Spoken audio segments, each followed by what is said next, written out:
Brought to you by V-Guard, co-powered by Sensodyne and Vimal. ಬಾಯಲ್ಲಿ ಹೇಳಿ ಕೇಸರಿ. Associate sponsor Ultratech Cement. Election top 25ಗೆ ಸ್ವಾಗತ. ನಾನು ಮಧುಶ್ರೀ. ರಾಜಕೀಯ ರಣಕಣದ ಕುರಿತ 25 ಸುದ್ದಿಗಳನ್ನು ನೋಡೋಣ.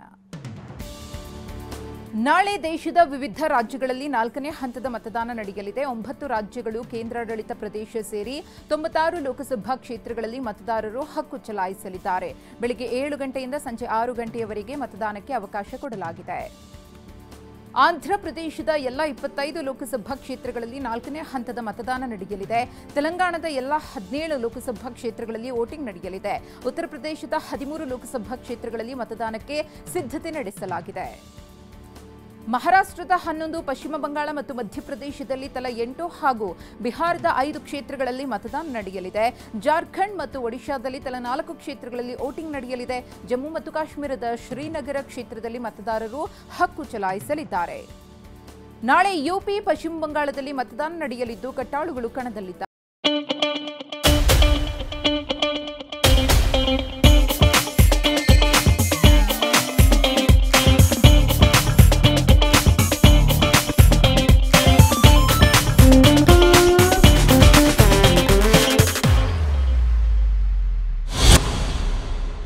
ಉತ್ತರ ಪ್ರದೇಶದ ಕನೌಜ್ನಲ್ಲಿ ಎಸ್ಪಿ ನಾಯಕ ಅಖಿಲೇಶ್ ಯಾದವ್ ಸ್ಪರ್ಧಿಸಿದ್ದು ಮತದಾರರು ಭವಿಷ್ಯ ಬರೆಯಲಿದ್ದಾರೆ. ಇತ್ತ ಪಶ್ಚಿಮ ಬಂಗಾಳದ ಕೃಷ್ಣಾನಗರದಲ್ಲಿ ಟಿಎಂಸಿ ನಾಯಕಿ ಮೆಹುವಾ ಮೊಹಿತ್ರಾ ಕಣದಲ್ಲಿದ್ದಾರೆ.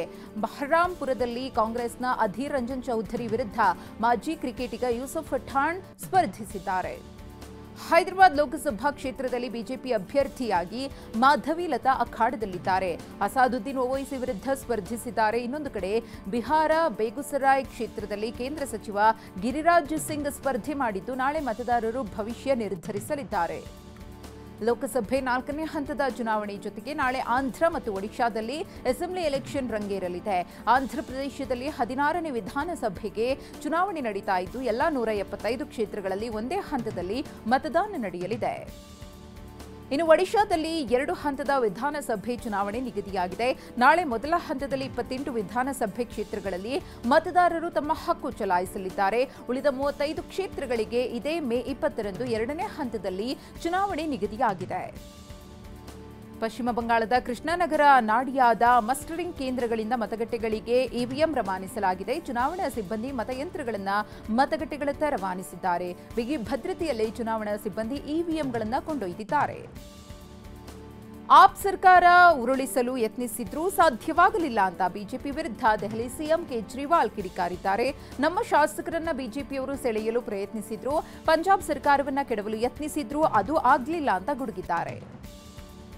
ಪಶ್ಚಿಮ ಬಂಗಾಳದ ಬ್ಯಾರಕ್ಪುರ್ನಲ್ಲಿ ಬಿಜೆಪಿ ಅಭ್ಯರ್ಥಿಗಳ ಪರ ಪ್ರಧಾನಿ ಮೋದಿ ಮತಯಾಚಿಸಿದ್ರು. ಮೋದಿ ಇರೋವರೆಗೂ ಧರ್ಮದ ಆಧಾರದಲ್ಲಿ ಮೀಸಲಾತಿ ನೀಡಲ್ಲ, ಎಸ್ಸಿ ಎಸ್ಟಿ ಒಬಿಸಿ ಮೀಸಲಾತಿಯನ್ನು ಕೊನೆಗೊಳಿಸಲು ಯಾರಿಂದಲೂ ಕೂಡ ಆಗಲ್ಲ, ರಾಮನವಮಿ ಆಚರಣೆ ನಿಲ್ಲಿಸಲಾಗಲ್ಲ, ರಾಮ ಮಂದಿರ ಕುರಿತ ಸುಪ್ರೀಂ ಕೋರ್ಟ್ ತೀರ್ಪು ಬದಲಾಯಿಸಲಾಗಲ್ಲ, ಸಿಎಎ ರದ್ದು ಮಾಡಲು ಯಾರಿಂದಲೂ ಸಾಧ್ಯವಿಲ್ಲ ಎಂದು ಹೇಳಿದ್ದಾರೆ. ನಾಳೆ ತೆಲಂಗಾಣದ 17 ಕ್ಷೇತ್ರಗಳಿಗೆ ಲೋಕಸಭಾ ಎಲೆಕ್ಷನ್ ನಡೆಯಲಿದೆ. ಈ ಮಧ್ಯೆ ತೆಲಂಗಾಣ ಸಿಎಂ ರೇವಂತ್ ರೆಡ್ಡಿ ಫುಟ್ಬಾಲ್ ಆಟ ಆಡಿದ್ದಾರೆ. ಹೈದರಾಬಾದ್ ಸೆಂಟ್ರಲ್ ಯೂನಿವರ್ಸಿಟಿ ಗ್ರೌಂಡ್ನಲ್ಲಿ ಕ್ರೀಡಾಪಟುಗಳ ಜೊತೆ ಎಂಜಾಯ್ ಮಾಡಿದ್ದಾರೆ. ಪಶ್ಚಿಮ ದೆಹಲಿ ಕ್ಷೇತ್ರದ ಬಿಜೆಪಿ ಅಭ್ಯರ್ಥಿ ಹರ್ಷ ಮಲ್ಹೋತ್ರ ಪರ ಮತಯಾಚನೆ ಜೋರಾಗಿದೆ. ದೆಹಲಿ ಬಿಜೆಪಿ ಅಧ್ಯಕ್ಷ Virendra Sachdev door to door campaign ನಡೆಸಿದ್ದಾರೆ. ಮನೆ ಮನೆಗೆ ತೆರಳಿ ಬಿಜೆಪಿಯ ಪ್ರಣಾಳಿಕೆ ನೀಡಿ ಮತ ಹಾಕುವಂತೆ ಕೋರಿದ್ದಾರೆ. ಕೇಂದ್ರ ಸಚಿವ ಮತ್ತು ಮುಂಬೈ ಉತ್ತರ ಬಿಜೆಪಿ ಲೋಕಸಭಾ ಅಭ್ಯರ್ಥಿ ಪಿಯೂಷ್ ಗೋಯಲ್ ಮನೆ ಮನೆಗೆ ತೆರಳಿ ಪ್ರಚಾರ ಮಾಡುತ್ತಿದ್ದಾರೆ. ಮುಂಬೈನ ಮಲಾಡ್ನಲ್ಲಿ ಡೋರ್ ಟು ಡೋರ್ ಕ್ಯಾಂಪೇನ್ ನಡೆಸಿ ಮತಯಾಚಿಸುತ್ತಿದ್ದಾರೆ. ಅಂಬಾನಿ, ಅದಾನಿ ಬಗ್ಗೆ ರಾಹುಲ್ ಗಾಂಧಿ ಮಾತನಾಡುವುದನ್ನೇ ನಿಲ್ಲಿಸಿದ್ದಾರೆ ಎಂದು ಹೇಳಿದ್ದ ಮೋದಿ ಹೇಳಿಕೆಗೆ ರಾಜಸ್ಥಾನದ ಮಾಜಿ ಸಿಎಂ ಅಶೋಕ್ ಗೆಹ್ಲೋಟ್ ಕಿಡಿಕಾರಿದ್ದಾರೆ. ರಾಹುಲ್ ಗಾಂಧಿ ನಿರಂತರವಾಗಿ ಅಂಬಾನಿ, ಅದಾನಿ ಬಗ್ಗೆ ಮಾತನಾಡುತ್ತಿದ್ದಾರೆ. ಟೆಂಪೋಗಳ ಮೂಲಕ ಕಪ್ಪು ಹಣ ರವಾನಿಸಲಾಗುತ್ತಿದೆ ಎಂದು ಹೇಳಿದ್ದ ಮೋದಿ ವಿರುದ್ಧ ಸಿಬಿಐ ಮತ್ತು ಇಡಿ ಪ್ರಕರಣ ದಾಖಲಿಸಿಕೊಳ್ಳಬೇಕೆಂದು ಒತ್ತಾಯಿಸಿದ್ದಾರೆ. ದೆಹಲಿಯಲ್ಲಿ ಪ್ರಧಾನಿ ಮೋದಿಗೆ ಬೆಂಬಲಿಸಿ ಸಿಖ್ ಸಮುದಾಯ ಬೈಕ್ ರ್ಯಾಲಿ ಆಯೋಜಿಸಿದೆ. ದೆಹಲಿ ಬಿಜೆಪಿ ಅಧ್ಯಕ್ಷ ವೀರೇಂದ್ರ ಸಚ್ದೇವ್ ಮತ್ತು ಕೇಂದ್ರ ಸಚಿವ ವಿಕೆ ಸಿಂಗ್ ಬಿಜೆಪಿ ಧ್ವಜಾರೋಹಣದ ಮೂಲಕ ಬೈಕ್ ರ್ಯಾಲಿಗೆ ಚಾಲನೆ ನೀಡಿದ್ದಾರೆ. ಮಜಿಂದರ್ ಸಿಂಗ್ ನೇತೃತ್ವದಲ್ಲಿ ಬೈಕ್ ಜಾಥಾ ಆಯೋಜಿಸಲಾಗಿದೆ. ಲೋಕಸಭೆ ಚುನಾವಣೆ ಹೊತ್ತಲೇ ಉತ್ತರ ಪ್ರದೇಶದ ಮುಖ್ಯಮಂತ್ರಿ ಯೋಗಿ ಆದಿತ್ಯನಾಥ್ ದೇವರ ಮೊರೆ ಹೋಗಿದ್ದಾರೆ. ವಾರಣಾಸಿಯಲ್ಲಿರುವ ಕಾಲಭೈರವ ಮತ್ತು ಕಾಶಿ ವಿಶ್ವನಾಥ ದೇಗುಲಗಳಿಗೆ ತೆರಳಿ ವಿಶೇಷ ಪೂಜೆ ಸಲ್ಲಿಸಿ ದೇವರ ಕೃಪೆಗೆ ಪಾತ್ರರಾಗಿದ್ದಾರೆ. ರಾಷ್ಟ್ರ ರಾಜಧಾನಿ ದೆಹಲಿಯ 7 ಕ್ಷೇತ್ರಗಳಲ್ಲೂ ಪಾರುಪತ್ಯ ಸಾಧಿಸಲು ಆಮ್ ಆದ್ಮಿ ನಾನಾ ಪ್ರಯತ್ನ ಮಾಡುತ್ತಿದೆ. ಲೋಕಸಭೆ ಎಲೆಕ್ಷನ್ನಲ್ಲಿ ಗೆದ್ದು ಬೀಗಲು ದಿನಕ್ಕೊಂದು ಜಾಥಾ ಮಾಡುತ್ತಿದೆ. ಆಪ್ನ ಛತ್ರ ಯುವ ಸಂಘರ್ಷ ಸಮಿತಿಯಿಂದ ಜೈಲ್ ಕಾ ಜವಾಬ್ ಓಟ್ ಸೆ ಸೈಕಲ್ ಜಾಥಾ ಆಯೋಜಿಸಿದ್ದು ಮತಯಾಚನೆ ಜೋರಾಗಿದೆ. 400ಕ್ಕೂ ಹೆಚ್ಚು ಸ್ಥಾನ ಗೆಲ್ಲುವ ಮೂಲಕ ನಮ್ಮ ಗುರಿ ತಲುಪುತ್ತೇವೆಂದು ರಾಜಸ್ಥಾನ ಸಿಎಂ ಭಜನ್ ಲಾಲ್ ಶರ್ಮಾ ಹೇಳಿದ್ದಾರೆ. ಈ ಬಗ್ಗೆ ಮಹಾರಾಷ್ಟ್ರದ ಪುಣೆಯಲ್ಲಿ ಪ್ರತಿಕ್ರಿಯಿಸಿದ ಭಜನ್ ಲಾಲ್ ಶರ್ಮಾ, ಪ್ರಧಾನಿ ಮೋದಿ ಮೇಲೆ ಜನ ನಂಬಿಕೆ ಇಟ್ಟಿದ್ದಾರೆ. ಕಾಂಗ್ರೆಸ್ನವರು ಕೇವಲ ಒಂದು ಕುಟುಂಬದ ಬಗ್ಗೆ ಚಿಂತಿಸುತ್ತಾರೆ, ದೇಶದ ಬಗ್ಗೆ ಕಾಳಜಿ ಇಲ್ಲ ಅಂತ ವಾಗ್ದಾಳಿ ನಡೆಸಿದ್ದಾರೆ. ಇದು ದೇಶದ ದಿಕ್ಕನ್ನು ಬದಲಾಯಿಸುವ ಚುನಾವಣೆ ಅಂತ ಹರಿಯಾಣ ಸಿಎಂ ನಯಬ್ ಸಿಂಗ್ ಸೈನಿ ಹೇಳಿದ್ದಾರೆ. ಕುರುಕ್ಷೇತ್ರದಲ್ಲಿ ಪ್ರತಿಕ್ರಿಯಿಸಿದ ನಯಬ್, ಪ್ರಧಾನಿ ಮೋದಿ ನಾಯಕತ್ವದಲ್ಲಿ ದೇಶವು ವಿಶ್ವದಲ್ಲಿ ಹೊಸ ಹಾದಿಯತ್ತ ಸಾಗಿದೆ. 50ರಿಂದ 60 ವರ್ಷಗಳವರೆಗೆ ಕಾಂಗ್ರೆಸ್ ದೇಶವನ್ನ ಆಳಿದೆ. ಜನರು ಸಮಸ್ಯೆ ಎದುರಿಸಿದಾಗ ಕಾಂಗ್ರೆಸ್ ಬಗೆಹರಿಸುವಲ್ಲಿ ವಿಫಲವಾಗಿದೆ ಅಂತ ಕಿಡಿಕಾರಿದ್ದಾರೆ.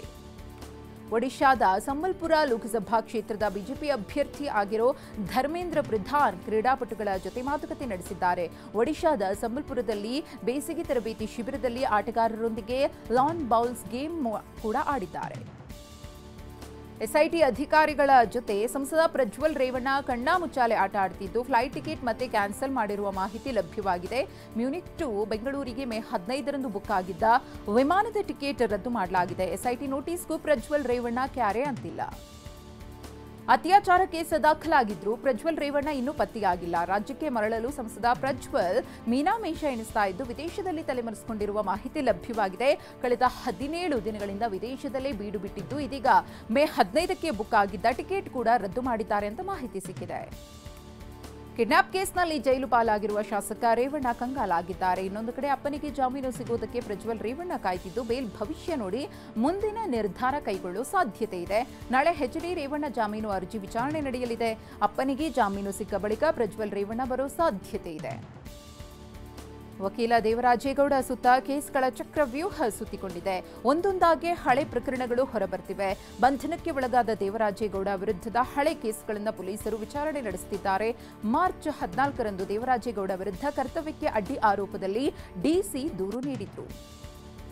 ದೇವರಾಜೇಗೌಡ ವಿರುದ್ಧ ಮಾರ್ಚ್ 29ರಂದು ವ್ಯಕ್ತಿಯೊಬ್ಬರು ಜಾತಿ ನಿಂದನೆಯ ಪ್ರಕರಣ ದಾಖಲಿಸಿದ್ರು. ಜಾತಿ ನಿಂದನೆ ಕೇಸ್ ಬಗ್ಗೆಯೂ ಪೊಲೀಸರು ವಿಚಾರಣೆ ನಡೆಸಲಿದ್ದಾರೆ. ಹೊಳೆನರಸೀಪುರ ನಗರ ಠಾಣೆಯಲ್ಲಿ ಪ್ರಕರಣ ದಾಖಲಾಗಿದ್ದು, ಕರ್ತವ್ಯಕ್ಕೆ ಅಡ್ಡಿ, ಜಾತಿ ನಿಂದನೆ, ಲೈಂಗಿಕ ಕಿರುಕುಳ, ಅತ್ಯಾಚಾರ ಆರೋಪ ಪ್ರಕರಣ ಬಿಜೆಪಿಯ ಮುಖಂಡ ದೇವರಾಜೇಗೌಡಗೆ ಉರುಳಾಗುವುದು ಫಿಕ್ಸ್ ಆಗಿದೆ.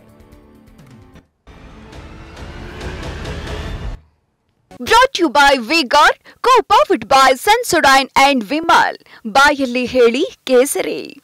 Associate sponsor UltraTech cement.